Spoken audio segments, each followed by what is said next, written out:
اعوذ باللہ من الشیطان الرجیم بسم اللہ الرحمن الرحیم الحمد للہ رب العالمین والصلاة والسلام علی اشرف الانبیاء المرسلین وسیدنا ونبینا وشفینا ومولانا بالقاسم محمد اللہم صلی علی محمد وعلی محمد وعجل فرجہ طیبین الطاہرین المعصومین اما بعد فقد قال اللہ تبارک و تعالی فی کتابہ المبین وهو أصدق الصادقين بسم الله الرحمن الرحيم والشمس وضحاها والقمر إذا تلاها والنهار إذا جلاها والليل إذا يغشاها والسماء وما بناها والأرض وما طحاها ونفس وما سواها فألهمها فجورها وتقواها قد أفلح من زكاها وقد خاب من دساها كذبت ثمود بتقواها إذ انبعث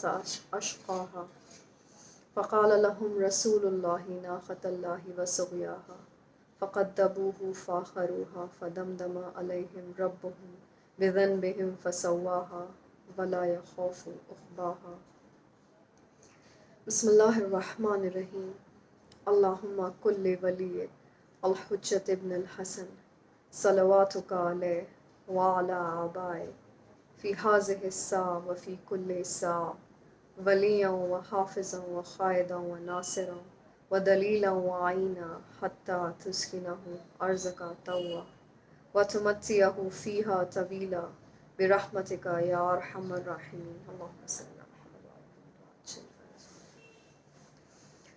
السلام علیکم عزیزان. اولاً اللہ سے دعا کروں گی کہ اللہ ہم سب کے سینوں کو کشادہ کرے، ہم سب کے ذہن کے، قلوب کے اندرونی قفل کو، تالوں کو کھول دے کہ اس مجلس اعزاز سے زیادہ علم اور عبرت حاصل کر کے یہاں سے بلند ہوں. اللہ آمین. اذان محترم، سورہ غافر کی 27ویں آیت میں قرآن مجید میں درج ہے، اور موسیٰ نے کہا کہ میں اپنے پروردگار کی پناہ حاصل کرتا ہوں ہر اس متکبر کے مقابلے میں کہ جو روز حساب سے انکار کرتا ہے. اذان محترم، آج کی مجلس کا موضوع جو انتخاب کیا ہے وہ ہے تکبر، جس کو انگریزی میں کہتے ہیں ایروگنس، اور سادہ الفاظوں میں کہا جاتا ہے غرور. اذان محترم، اگر ہم تاریخ کی طرف، ہسٹری کی طرف نگاہ کریں تو پوری تاریخ میں جتنے بھی اللہ والے بندے رہے ہیں، سارے بندگان خدا رہے ہیں، ان کی ایک صفت پوری تاریخ میں پروئی ہوئی ہے کہ جس کے بارے میں ہم جب متوجہ ہوتے ہیں، اس کے بارے میں جب ہم احساس کرتے ہیں اس صفت کے بارے میں، تو ہمارے اندر ایک عجیب سی نیرو، ایک عجیب سی انرجی، ایک عجیب سی طاقت آ جاتی ہے. وہ کیا صفت ہے؟ وہ یہ صفت ہے کہ جب ایک اللہ والے کا ایک شیطان والے سے، یعنی ایک اللہ والے کا ایک طاغوت سے یا ظالم سے یا کسی متکبر انسان سے جب سامنا ہوا ہے، تو جسے کہا جاتا ہے نا وہ مٹھ بھیڑ، وہ بڑی لذت بخش رہی ہے. وہ بہت ہی زیادہ، اس کو پڑھ کے بہت ہی دلی سکون حاصل ہوا ہے اللہ والوں کی کیفیت کو دیکھ کے. کیسے کہ جہاں پہ جو طاغوت ہے، جو ظالم ہے، وہ اپنی کھوکھلی مادی طاقت کے بنا پہ جہاں وہ اکڑ رہا ہوتا ہے کہ نہیں میرے ہاتھ میں یہ ہے، میں حاکم ہوں، میں حکمران، میں جو ہوں وہ بادشاہ ہوں، میں فلان ہوں، میں ڈھماک ہوں، یا نعوذ باللہ میں خدا ہوں تمہارا.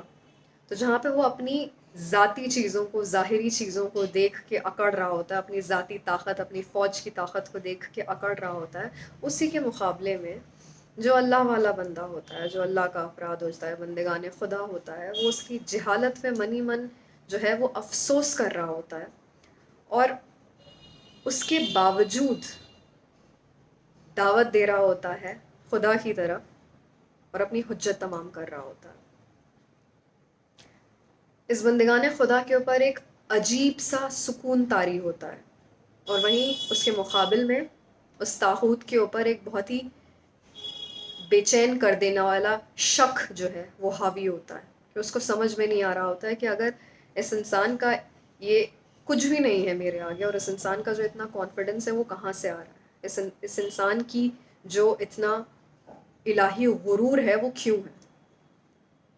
اذان محترم، یہ جو میں نے آیت کریمہ آپ کی خدمت میں پیش کی، اس میں بھی حضرت موسیٰ اپنے وقت کے سب سے بڑے بادشاہ، اپنے وقت کے سب سے بڑے طاغوت، ظالم، برے انسان، اپنے وقت کے بادشاہ کے مقابل میں جو ہے وہ اس انداز سے گفتگو کر رہے ہیں کہ جہاں پہ خوف و حزن کا کوئی جو ہے وہ مقام نہیں ہے، کوئی جگہ نہیں ہے، اور کہہ رہے ہیں کہ میں تمہارے آگے تم جیسوں اور تم سے اور تم جیسوں سے میں پناہ مانگتا ہوں اپنے خدا کی، کیونکہ تمہارا روزے آخرت پہ کوئی بھی اعتماد نہیں ہے۔ اذان محترم، تکبر کیا چیز ہوتی ہے؟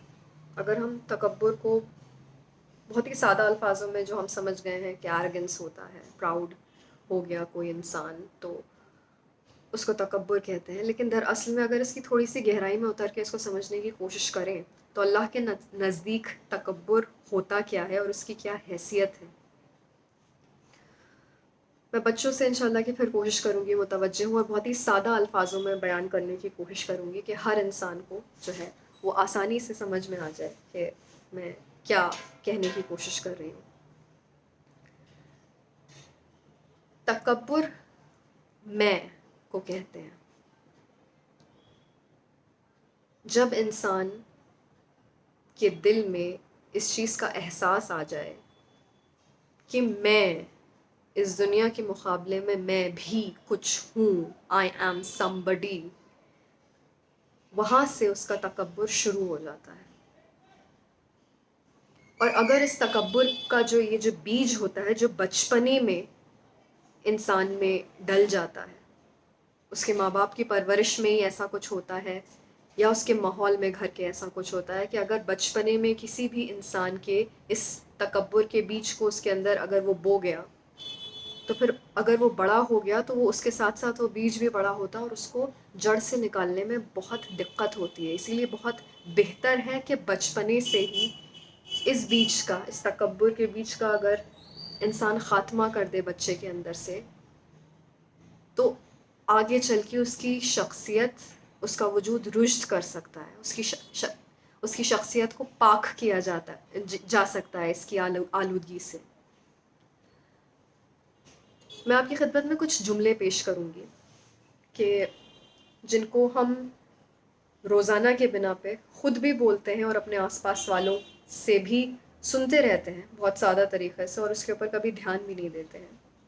شاید ظاہراً ہمیں یہ سمجھ میں نہ آئے کہ یہ بہت ہی متکبرانہ جملے ہیں، لیکن ان میں کہیں نہ کہیں بہت سارا تکبر چھپا ہوا ہوتا ہے۔ جیسے کیا؟ جیسے صبح سے کام میں لگی ہوئی ہوں تب جا کے یہ کام ہوا ہے، یا پھر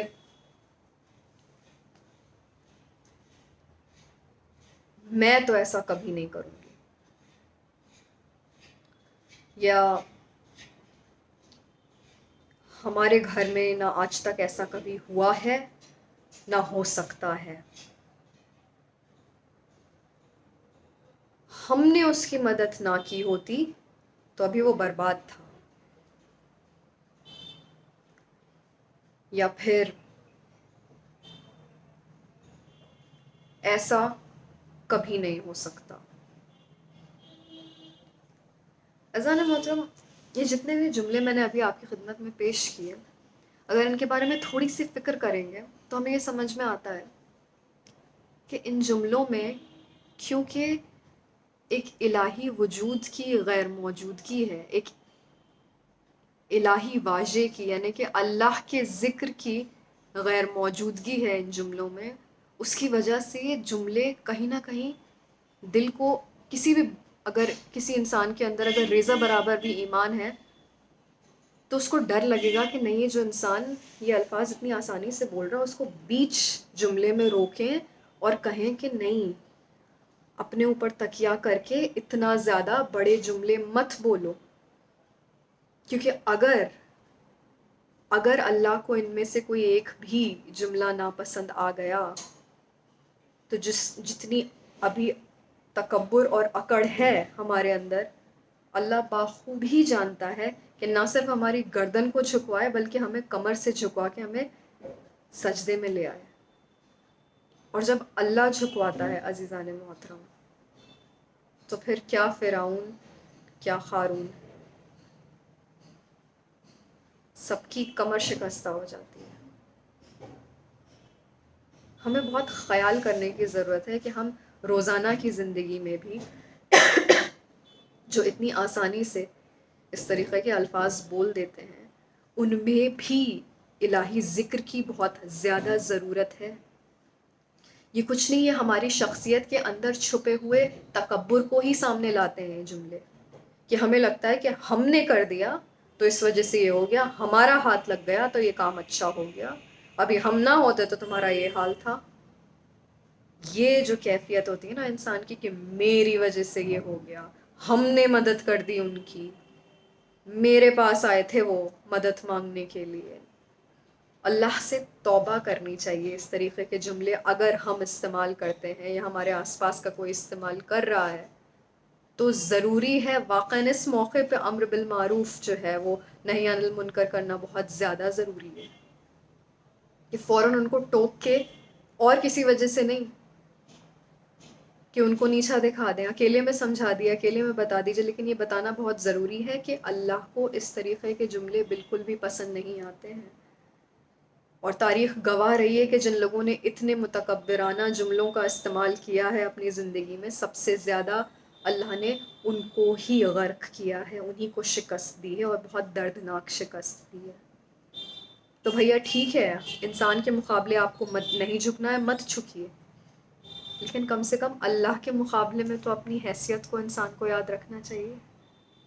ہم تو اللہ ہی کے آگے نعوذ باللہ کرنے لگتے ہیں کہ نہیں بھائی، میرا رولز ہیں، میرے پرنسپلز ہیں، یہ آج تک نہیں ہوا ہے، یہ کبھی نہیں ہوگا، یہ میں نے کبھی نہیں کیا ہے، یہ میں کبھی نہیں کروں گا، ہمارے گھر کا رواج یہ نہیں ہے، آج تک ایسا نہیں ہوا، یہ کبھی نہیں ہو سکتا.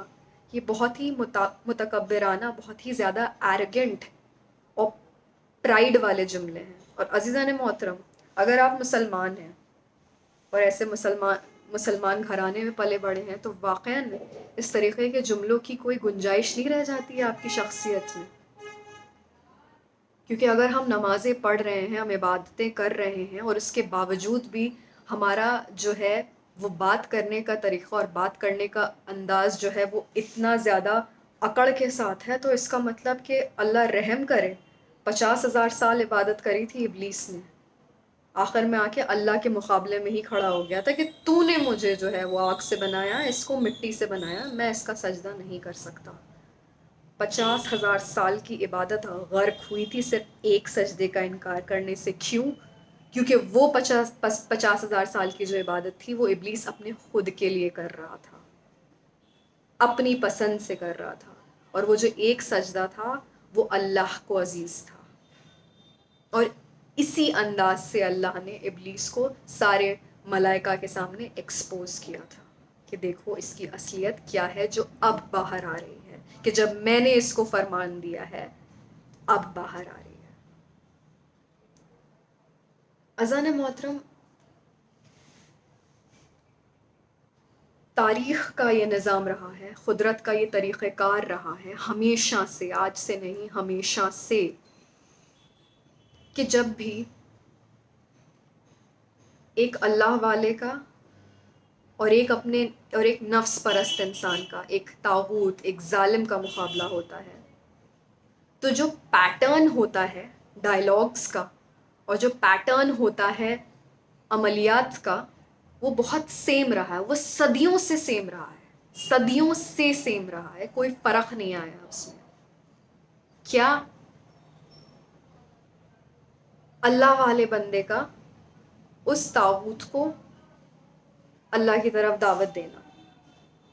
اللہ کا سب سے پہلا طریقہ کار یہ رہتا ہے کہ جب اللہ ارادہ کر لیتا ہے کہ کسی ظالم یا کسی طاغوت کو، کسی ٹائرنٹ یا اوپریسر کو ایکسپوز کرنا ہوتا ہے، اس کی جو اندر کی خصلتیں، جو اندر کا کالا پن ہے، جو سالوں سے وہ چھپائے چلا آ رہا ہوتا ہے، اس کو باہر لانا ہوتا ہے، تو اس کے سامنے اپنا ذکر کرواتا ہے، ذکر الہی کرواتا ہے. اور جب اس طاغوت کے سامنے ذکر الہی ہوتا ہے تو وہ طیش میں آ جاتا ہے، کیونکہ وہ ابھی تک تو اپنی زندگی کا خود مختار وہ اپنے کو سمجھ رہا ہوتا ہے، ابھی تک اپنی زندگی کا خدا وہ خود اپنے آپ کو سمجھ رہا ہوتا ہے. اب اس کو اچانک سے یہ ایک طریقے کا ریالٹی چیک ملتا ہے کہ کیا میرے علاوہ کوئی اور خدا ہے، میرے علاوہ کوئی اور حاکم ہے تمہارا؟ ایسا تو ہو ہی نہیں سکتا، میں تو سالوں سے تمہارے اوپر حکومت کر رہا ہوں، میرے علاوہ تمہارا کوئی اور خدا کیسے ہو سکتا ہے؟ تو جبھی بھی ایک اللہ والا ایک طاغوت کے سامنے ذکر الہی کرتا ہے تو وہ ہمیشہ طیش میں آتا ہے، ہمیشہ غصے میں آتا ہے، اس کو وہ چیز ناگوار گزرتی ہے. میں مثال کے طور پر اس چیز کی وضاحت کرتی ہوں.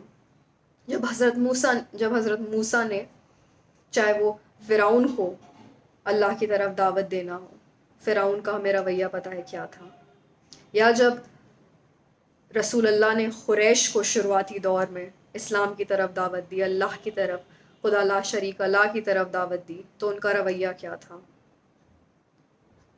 یا جب امام حسین نے یزید کو حق کی دعوت دی تو اس کا رویہ کیا تھا. یا امام علی کے پورے وجود نے جب لوگوں کو حق کی دعوت دی تو لوگوں نے ان کے ساتھ کیا کیا. ہم سب چیزوں سے واقف ہیں کہ جبھی بھی سب سے پہلے ان طاغوتوں کے سامنے اللہ کا ذکر کیا گیا، ان کو ناگوار گزرا کہ یہ کیا بکواس کر رہے ہو، ہم اس چیز میں جو ہے وہ یقین نہیں رکھتے ہیں، ہم کسی خدا میں نہیں مانیں گے. دوسرا لیول کیا ہوا؟ دوسرے لیول پہ جب اس کے باوجود تبلیغ جو ہے وہ برقرار رہی تو ان لوگوں نے اس سے زیادہ متکبرانہ کوئی جملہ بولا. جیسے حضرت موسیٰ کے معاملے میں حضرت موسیٰ نے جب دعوت دی فرعون کو کہ تمہارا اور میرا خدا ایک ہی ہے، اسی کی عبادت کرو، اسی کے آگے سجدہ کرو، آ جاؤ حق کی طرف، تو موسیٰ کا جواب یہ تھا کہ بھائی ذرا سیڑھی لاؤ، ہم بھی سیڑھی لگا کے دیکھیں کہ کون ہے بھائی آخر یہ موسیٰ کے خدا. نعوذ باللہ، مسخرہ کرنا، جب الہی ذکر ہو تو مسخرہ کرنا، اللہ کے بندے کی توہین کرنا، اور اس سے زیادہ کوئی غرور سے بھرا ہوا جملہ بولنا، ایک طریقے سے ذلیل کرنے کی کوشش کرنا کہ اچھا ہم بھی دیکھیں بھائی تمہارا خدا کون ہے. کیا حضرت موسیٰ کو جو انہوں نے یہ دعوت دی تھی تو کیا فرعون کو یہ نہیں پتا تھا کہ یہ اللہ کے ہی نمائندے؟ فرعون سب سے اچھی طریقے سے جانتا تھا اور اس کو بہت اچھی طریقے سے پتا تھا کہ حضرت موسیٰ کا خدا اور اس کا خدا واقعاً ایک ہی ہے، اور وہ ایسا خدا نہیں ہے کہ جس کو سیڑھی لگا کے آسمان پہ چڑھ کے اس طریقے سے دیکھا جا سکے. یہ صرف مسخرہ کر رہا تھا، صرف مذاق اڑا رہا تھا حضرت موسیٰ کا کہ کہیں عوام کے دل میں جو ہے اس حق کے لیے، اس ایمان کے لیے جگہ نہ بن جائے، کہیں میری جو عوام ہے وہ نہ بہک جائے موسیٰ کے حق کی اور دین کی طرف دعوت دینے سے، کہ میری جو حکومت ہے وہ درہم برہم ہو جائے. یا پھر جب رسول اللہ نے قریش کو دعوت دی اسلام کی طرف تو انہوں نے کیا کیا؟ انہوں نے بھی یہی کیا. شروعاتی دور سے رسول اللہ کا مذاق اڑا رہے تھے، شروعاتی دور سے مسخرہ کر رہے تھے، اور جواب میں بس یہ کہہ دیتے کہ ایسا ہے یا رسول اللہ، آپ جس عذاب سے ہم کو ڈرا رہے ہیں وہ کہاں ہے؟ ابھی تک آیا کیوں نہیں ہے؟ لے آئیے عذاب کو. تو پھر اللہ نے کتنے مقام پہ قرآن مجید میں اس چیز کا جواب دیا ہے کہ دیکھو جو معجزے ہوتے ہیں اس کا مطالبہ تم میرے بندے سے مت کرو. یہاں پہ یعنی کہ اللہ اپنے پیغمبر کی بھی حیثیت اپنے آگے جو ہے وہ بہت واضح طریقے سے بیان کر رہا ہے کہ اس سے مت مطالبہ کرو اس چیز کا. معجزے بھی میرے ہاتھ میں ہیں اور عذاب نازل کرنا بھی میرے ہاتھ میں ہے. اور میں نے ہر چیز کا وقت اگر مقرر نہ کیا ہوتا تو ابھی کے ابھی ساری چیزوں کے بیچ میں فیصلہ ہو گیا ہوتا. لیکن ہر چیز کا وقت مقرر ہے اور میں تمہاری پسند کے چلتے یا تمہاری خواہش کے چلتے نہ کوئی معجزہ بھیجوں گا اور نہ عذاب کو بھیجوں گا. لیکن یہ بات وعدہ کرتا ہوں کہ جس وقت آئے گا اس وقت آنکھیں اپنی جگہ پہ جمی کی جمی ایک ٹکٹکی نگاہ باندھے دیکھتی رہ جائیں گی اور منہ کھلا رہ جائے گا. یہ میں اپنے الفاظوں میں بیان کر رہی ہوں، یہ قرآن کے ہی جملے ہیں کہ جس وقت آئے گا عذاب اس وقت تم دیکھتے رہ جاؤ گے. تو میرے بندے سے اس چیز کا مطالبہ نہ کرو، یہ اس کے ہاتھ میں نہیں ہے. کسی چیز کا بھی وقت اس کے ہاتھ میں نہیں ہے. وہ فقط تم سے وہ بولتا ہے جو میں نے اس کو حکم دیا ہے. وہ اتنے معجزے لاتا ہے جتنے کی میں اجازت دیتا ہوں. عذاب تب آئے گا جب میں چاہوں گا، نہ کہ کسی اور کے چاہنے سے، نہ کہ تمہاری حاجتوں کے حساب سے. یزید نے کیا کیا؟ یا تو کرو یا مرو، یا مجھ سے بیعت کرو اور اگر نہیں کرنی ہے تو جنگ کے میدان میں آ جاؤ، تیار ہو جاؤ جنگ کے لیے. کوئی دو راہیں نہیں، کوئی بیچ کا راستہ نہیں. یہ تکبر نہیں ہے، یہ بہت ہی زیادہ ذلیل تکبر نہیں ہے تو اور کیا ہے.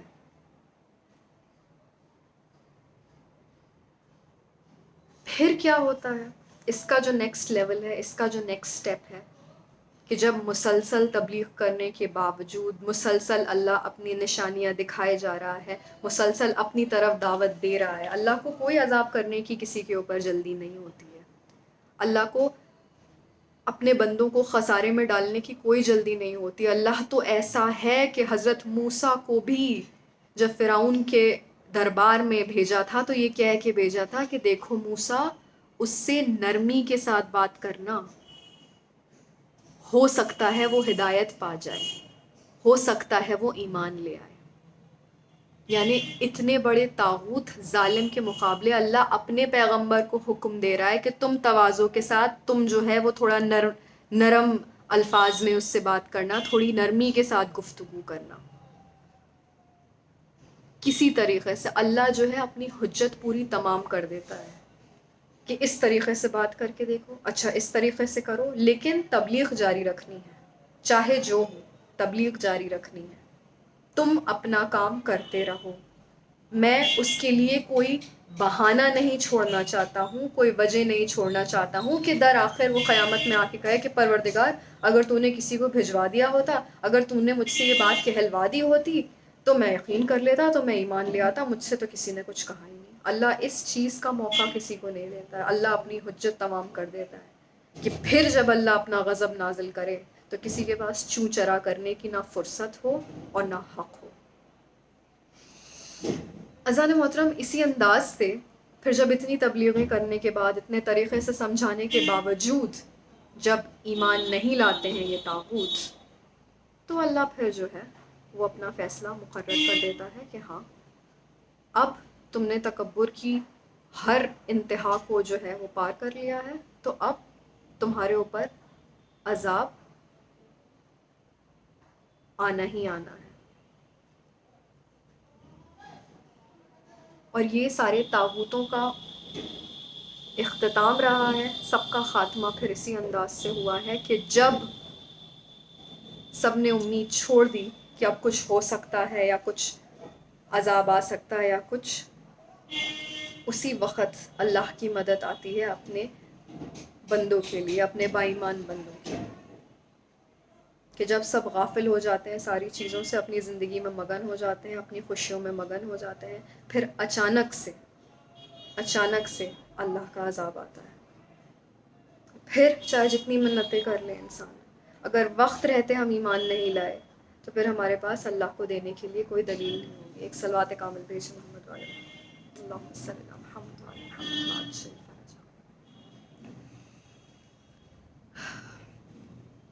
عزیزان محترم، یہ جو تکبر کا مرض ہے، کہا جاتا ہے کہ ہر انسان میں کہیں نہ کہیں پہ ایک فرعون، ایک چھوٹا سا فرعون بستا ہے. کسی کا فرعون جو ہے وہ پیسے کے معاملے میں باہر آتا ہے، کسی کے اندر کا فرعون جو ہے وہ لذتوں کے معاملے میں باہر آتا ہے، کسی کے اندر کا فرعون جو ہے وہ کسی اور چیز کو لے کے باہر آتا ہے، دنیا داری کو لے کے، بچوں کو لے کے، شوہر کو لے کے، بیوی کو لے کے. ہر انسان کے اندر جو ہے وہ ایک چھوٹا فرعون بستا ہے، اور ہمیں اللہ سے بہت زیادہ دعا کرنے کی ضرورت ہے کہ اگر ہمارے اندر ایک ٹکڑا بھی اس فرعونیت کا موجود ہے تو اللہ اس کو نیست و نابود کرے، ختم کرے، کیونکہ یہ آگے جا کے ہمیں خسارے میں ڈالنے والی چیز ہے. تو کس طریقے سے جو ہے اپنے غرور کا، اپنے تکبر کا علاج کیا جائے؟ کیا کریں ایسا؟ اللہ نے ہماری زندگی میں ہمارے لیے بہت سارے ایسے احکام لکھے ہیں کہ جس سے ہم اپنی خودی کو ایک دم پائن لا سکتے ہیں، ایک دم نیچے لا سکتے ہیں، اور فقط و فقط خدا کے وجود کی حمد و ثنا کر سکتے ہیں. سب سے پہلے اگر ہمارے سجدے طولانی ہو جائیں، اور طولانی سے مطلب یہ نہیں کہ مطلب 20 منٹ اب اگر سجدے میں ہیں تو سجدے میں ہی ہیں، نہیں، اچھی بات ہے اگر کر سکتے ہیں ایسا تو بہت ہی بہترین بات ہے، لیکن اس سجدے کی ایک کیفیت ہوتی ہے، اور کیفیت یہ ہوتی ہے کہ میں ظاہراً اس دنیا کو جو نظر آ رہا ہوں، میرے پاس جو طاقت ہے، میرے پاس جو حسن ہے، میرے پاس جو صلاحیات ہیں، میرے پاس جو عقل ہے، پروردگار میں جانتا ہوں میری اوقات. ابھی اس سجدے میں جو تیرے آگے میں جھکا ہوا ہوں، مجھے پتا ہے کہ اگر وَتَعِزُّ مَن تَشَاءُ وَتَذِلُّ مَن تَشَاءُ، تو تیرا سارا سب کچھ عطا کیا ہوا ہے، اور تو چاہے تو اسی لمحہ مجھ سے ہر چیز سلب کر سکتا ہے اور میں بے بس رہ جاؤں گا. عزیزان محترم، اللہ موت کی بے بسی تو ہر کسی کو دکھاتا ہے، لیکن واقعاً سچ کہوں گی کہ خوش قسمت ہوتے ہیں وہ لوگ کہ زندگی کے باقی معاملوں میں بھی اللہ ان کو ان کے بے بس ہونے کا احساس کرا دیتا ہے، کیونکہ پھر وہ راستہ فراہم ہو جاتا ہے اللہ کے آگے جھکنے کا. جس انسان کو کبھی اللہ نے بے بس نہ کیا ہو زندگی میں، جس انسان کو کبھی مظلوم نہ بنایا ہو، اس کو بہت زیادہ ڈرنے کی ضرورت ہے کہ اللہ نے اس کو کبھی جھکایا نہیں ہے اپنے آگے پوری زندگی میں، اور اس کے اندر اتنی ہی اکڑ جو ہے وہ باقی ہے. سالوں سے عبادت کرتے آ رہا ہو انسان، سالوں کی جو ہے وہ ظاہراً نیکیاں ہوں، لیکن اس کے باوجود بھی اگر اس کے اندر ڈھیلا برابر بھی اکڑ ہے، وہ بھی اللہ کے مقابلے میں، تو وہ ساری عبادتیں ضائع ہیں. یعنی کہ ابھی تک اتنے سالوں سے جو ہم کرتے آ رہے تھے وہ کچھ نہیں تھا، فقط نفس پرستی تھی. وہ صرف ہم اپنے کو اطمینان دلانے کے لیے کہ ہاں بھائی ہم تو بہت پاک باز ہیں، ہم تو بہت ایسے ہیں، ہم تو بہت نیک ہیں، بہت دیندار ہیں. وہ صرف ہم اپنے کو جو ہے ایک طریقے سے اپنی ایگو کا مساج کر رہے تھے. اللہ کے نزدیک کیا پتہ انہیں عبادتوں کی کوئی بھی حیثیت نہ ہو، کیونکہ جب وقت پڑا، جب حق قبول کرنے کی بات آئی تو انسان تب اگر حق قبول نہ کر لے تو پھر اس کی کوئی حیثیت نہیں رہ جاتی. اللہ خود ایکسپوز کرتا ہے اس کی آنکھوں میں اس انسان کو. تو یہ جو سجدے کی کیفیت ہے یہ ہونی چاہیے، پروردگار تیرا دیا ہوا ہے اور واقعاً اس چیز کو میں قبولتی ہوں دل سے، یا قبولتا ہوں دل سے کہ تو چاہے تو ایک لمحے میں واپس مجھ سے سب کچھ سلب کر لے اور میں کچھ نہیں کر پاؤں گا. موت کی بے بسی تو ہے ہی ہے، یہ موت سے پہلے والی بے بسی ہے جو اللہ کسی کو دیتا ہے، اور واقعاً صرف اسی کو دیتا ہے جس کو اپنی طرف کھینچنا چاہ رہا ہوتا ہے. تو نمبر 1، اپنے تکبر کو پائن لانے کے لیے، اس کو ختم کرنے کے لیے سجدوں کو لمبا کریں. دوسرا، استغفار کریں.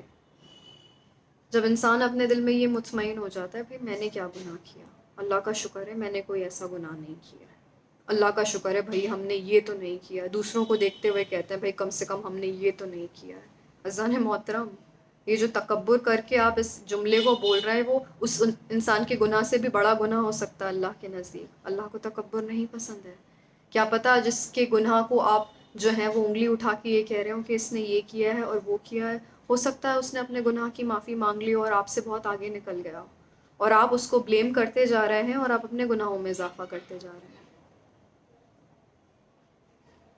تو استغفار کی فقط ایک تسبیح جو ہے وہ نفس کو بہت نیچے لے آتی ہے، اور ہم واقعاً جس خدا سے ایک لمحے کے لیے بھی بے نیاز نہیں ہے، اس کی بارگاہ میں لا کے کھڑا کر دیتی ہے اور دوبارہ سے اپنی بے بسی کا احساس دلاتی ہے کہ پروردگار، اگر تو نے ہمارے گناہوں کو معاف نہیں کیا تو پھر یہ ہماری زندگی میں ہمیشہ کے لیے روڑے بن کے رہ جائیں گے، اور ہم جو دنیا اور آخروی بہتری کی تجھ سے امید لگاتے ہیں وہ کچھ بھی ہم تک نہیں پہنچ پائے گا۔ تیسرا، ہمارے زندگی میں، ہم سب کی زندگی میں ایسے کوئی نہ کوئی ہمارے رشتہ دار ہوتے ہیں، ایسے جاننے والے ہوتے ہیں، قریبی رشتے ہوتے ہیں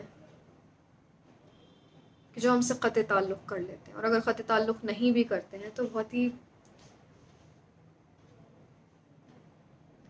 کم سلام دعا جو ہے بس اتنی محدودیت کے ساتھ جو ہے وہ برقرار ہے، ورنہ نہ کسی کا کوئی پرسان حال ہے، نہ کسی کی زندگی میں کیا چل رہا ہے، کیا ہو رہا ہے اس کی خبر ہے۔ بس سلام کر لیا، بھائی ہم نے رشتے بنائے ہوئے ہیں، ہم سلام کر لیتے ہیں۔ اگر اپنی انا کو، اپنی ایگو کو انسان واقعی میں ختم کرنا چاہتا ہے کہ اللہ اس کے درجات کو بلند کرے، ایسے لوگوں سے رشتہ بنا کے رکھیے کہ جو آپ سے رشتہ نہیں بنانا چاہتے۔ پیچھے جانے کی ضرورت نہیں ہے، ان کے پیچھے لگنے کی ضرورت نہیں ہے، لیکن جب ہو سکے کبھی ان کا حال پوچھیے، کبھی ان کے بارے میں خبر رکھیے۔ اور سگے رشتوں میں تو ایسا کرنا بہت زیادہ ضروری ہے۔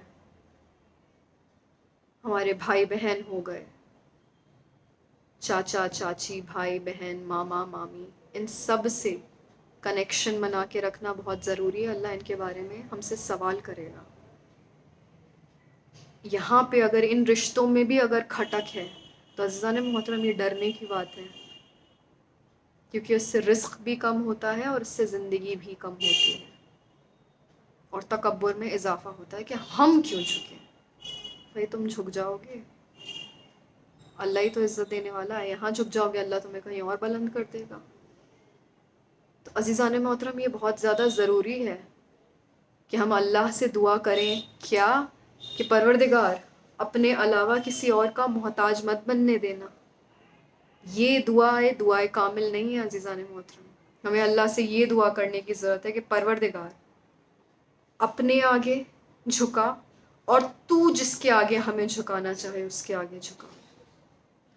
ورنہ فقط اللہ کے آگے تو ابلیس بھی سجدہ کر رہا تھا، لیکن جہاں اللہ نے کہا کہ اب میرے بعد اس آدم کا سجدہ کرو تو فوراً اس نے منع کر دیا۔ تو اگر ہم صرف اللہ کا سجدہ کر رہے ہیں اور وہ جس کے آگے ہمیں جھکانا چاہ رہا ہے اس کے آگے نہیں جھک رہے ہیں، تو ہم کہیں نہ کہیں پہ ابلیس ہوئے کہ نہیں ہوئے، اور ہمارا انجام بھی ویسا ہونا چاہیے کہ نہیں ہونا چاہیے۔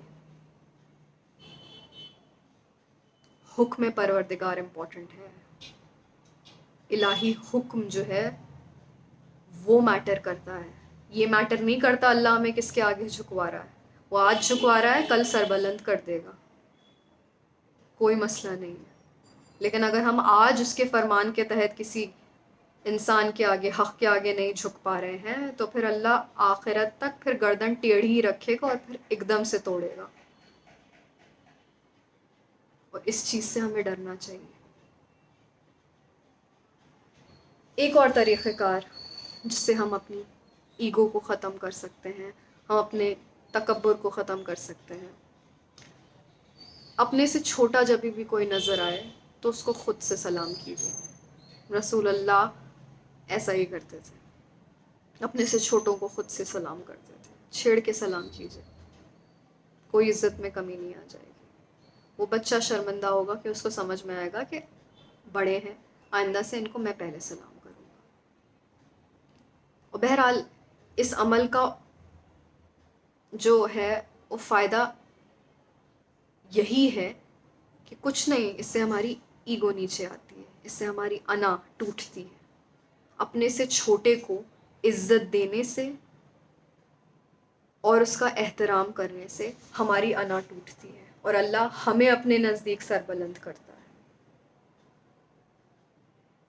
جب 11 سال کے امام علی، کہ جن کو رسول اللہ نے اپنا ولی قرار دے دیا تھا دعوت ذوالعشیرہ پہ، کوئی اور ان کے آگے سرخم کرنے کو تیار نہیں تھا، تو اللہ نے ان کے حصے میں ضلالت لکھ دی تھی.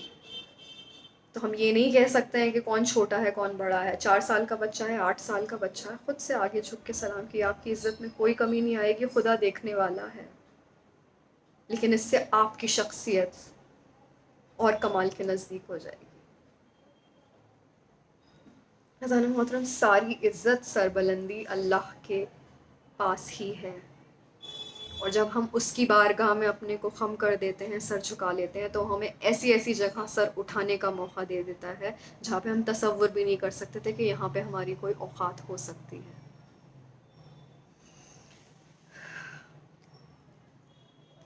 کربلا کا پورا واقعہ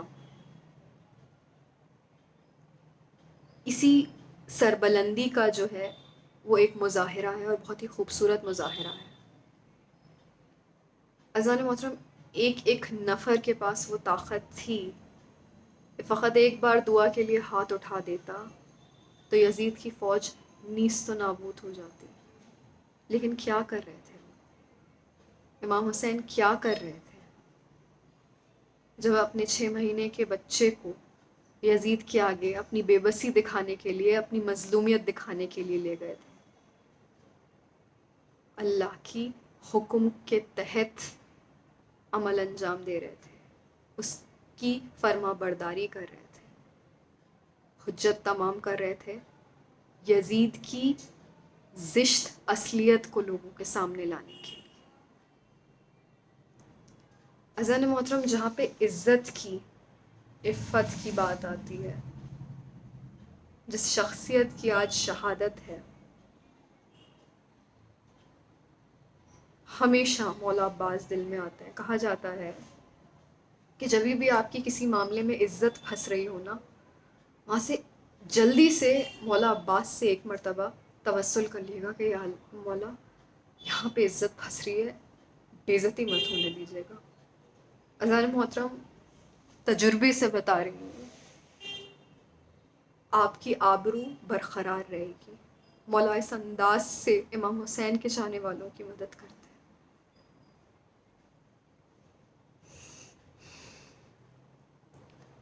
سب سے شجاع، سب سے طاقتور افراد علم بردار تھے امام حسین کی فوج کے، مولا عباس. فخر تھے اپنے پورے خاندان کا، اپنی بہنوں کا، کہ اگر عباس ہے تو ہماری عزت میں آنچ بھی نہیں آ سکتی. ضمانت دے کے لائی تھی ساری بیویوں کو بی بی زینب کہ میں تمہارے پردوں کی ضمانت لیتی ہوں، میرا عباس زندہ ہے، میرا عباس ہمارے ساتھ ہے، عباس کے ہوتے ہوئے کچھ نہیں ہو سکتا. عزیزان محترم، کربلا کا وہ منظر ہے، خیموں میں بار بار حضرت عباس جو ہیں یہاں سے وہاں ٹہل رہے ہیں، کبھی امام حسین کے نزدیک آتے ہیں، ایک مرتبہ طلب کرتے ہیں کہ آقا مجھے اب جنگ کی اجازت دے دیے. امام حسین منع کر دیتے ہیں کہ آپ ہماری فوج کے علم بردار ہیں، آپ ہماری فوج کے سردار ہیں، اتنی آسانی سے میں آپ کو نہیں اجازت دے سکتا ہوں مرنے کی. سارے اصحاب شہید ہو جاتے ہیں.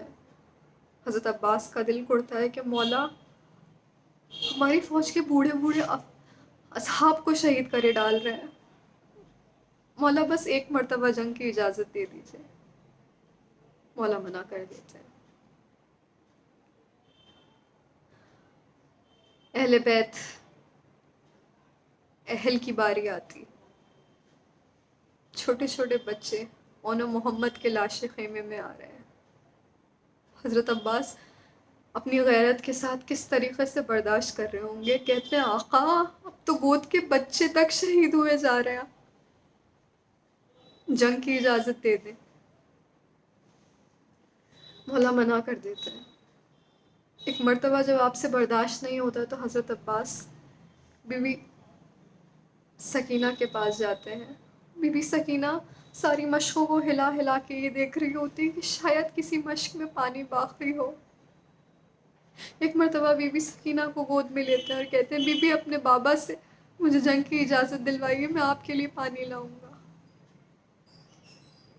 بی بی سکینہ کو دیکھ کے امام حسین کہتے ہیں کہ کس طریقے سے مجھے مجبور کر رہے ہو عباس، اب میں تمہیں کیسے منع کروں؟ آپ کو جنگ کی اجازت ملتی ہے، جب آپ تیار ہو رہے ہوتے ہیں، مشقیزہ لیتے ہیں بی بی سکینہ کا، علم تھامتے ہیں، ایک مرتبہ امام حسین کہتے ہیں عباس ذرا جانے سے پہلے بہن زینب سے مل لینا۔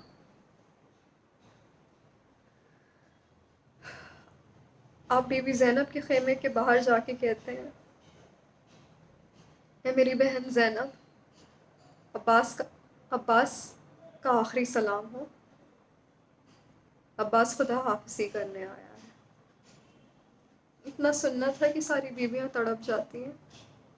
ایک مرتبہ بی بی زینب خیمے سے باہر آ کے اپنے بھائی کے گلے میں باہیں ڈالتی ہیں اور رو رو کے ایک چیز کہتی ہیں، اے بھیا عباس، تمہارا نام لے کے میں نے ساری بیویوں کو ضمانت دی تھی ان کے پردے کی۔ بابا مجھ سے بچپنے میں کہتے تھے کہ زینب ایک ایسا وقت آئے گا کہ جب تمہارے اوپر پتھر مارے جائیں گے، تمہاری چادروں کو چھین لیا جائے گا۔ وہ بس یہی تصور کرتی رہتی تھی کہ ایسا وقت کیسے آ سکتا ہے جب میرے پاس عباس جیسا بھائی ہو، عباس جیسا شجاع بھائی ہو۔ اے عباس، تمہارا مجھ سے خدا حافظی کرنا اس بات کی دلیل ہو رہا ہے کہ شاید وہ وقت بہت زیادہ نزدیک ہے۔ بیویوں، میں نے جو ضمانت لی تھی تمہارے پردے کی میں واپس لیتی ہوں۔ عزیزان محترم، حضرت عباس رونے لگتے ہیں بہن سے خدا حافظی کر کے۔ آپ جو مقتل کا رخ کرتے ہیں تو امام حسین سے خدا حافظی کر کے آپ مقتل کا جو رخ کرتے ہیں، عزیزان محترم، آپ فرات تک نہیں پہنچ پائے ہوتے ہیں کہ آپ کے اوپر ہر طرف سے دشمن حملہ کرنا شروع کر دیتے۔ کسی طریقے سے آپ بی بی سکینہ کی مشق کو جب بھر بھی لیتے ہیں وہاں پہنچ کے، تو بس ایک دعا کرتے ہیں کہ اللہ بس اس مشق کو میں خیمے تک پہنچا پاؤں۔ عزیزان محترم، کچھ لمحوں میں ایک ایسا تیر آتا ہے جو مشق کو چھید دیتا ہے۔ حضرت عباس کی آس ٹوٹ جاتی ہے۔ آپ کا ایک شانہ قلم ہو چکا ہوتا ہے، پھر دوسرا شانہ قلم ہو چکا ہوتا ہے۔ مشق ایک آخری آس ہوتی ہے جس پہ جب تیر لگتا ہے تو حضرت عباس کی آس ٹوٹ جاتی ہے۔ کہا جاتا ہے کہ حضرت عباس کی آنکھ میں آ کے ایک تیر ایسا لگا تھا جب آپ کے شانے قلم ہو چکے تھے کہ آپ اتنی زیادہ اذیت میں تھے۔